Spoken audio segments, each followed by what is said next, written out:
शुभं करोति कल्याणम् आरोग्यं धनसम्पदा शत्रुबुद्धिविनाशाय दीपज्योति नमोऽस्तुते। दिव्या दिव्या रे दीपत्कार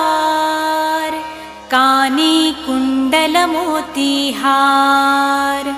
दिव्याला पाहून नमस्कार तिळाचे तेल कापसाची वात दिवा तेवे देवा पाशी उजेड पडे विष्णू पाशी माझा नमस्कार सर्व देव देवतांपाशी ये ग लक्ष्मी बैस ग बाजे